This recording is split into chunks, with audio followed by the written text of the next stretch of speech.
খাগড়াছড়ির বদনাতলী পাহাড় থেকে উৎপন্ন হয়ে ছড়ি, হাটহাজারী ও রাউজান অতিক্রম করে কর্ণফুলী নদীতে মিলেছে পৃথিবীর অন্যতম বিস্ময় নদী, যার নাম হালদা।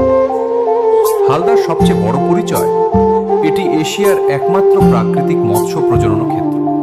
মদুনাঘাট হালদার পাড়ে তৈরি হচ্ছে মনোমুগ্ধকর ওয়াকওয়ে, যেটা বিনোদনের যোগ করবে আশেপাশের মানুষের। প্রতি বছর বজ্রপাত ও প্রবল বৃষ্টির পর রুই, কাতলা, মৃগেল সহ বিভিন্ন কার্প জাতের মাছ এখানে ডিম ছাড়ে। সেই ডিম সংগ্রহ করে পোনা উৎপাদন করা হয়, যা দেশের মাছের চাহিদা পূরণে গুরুত্বপূর্ণ ভূমিকা রাখে। এই অনন্য ঐতিহ্য রক্ষায় সরকার হালদা নদীকে মৎস্য অভয়াশ্রম ঘোষণা করেছে।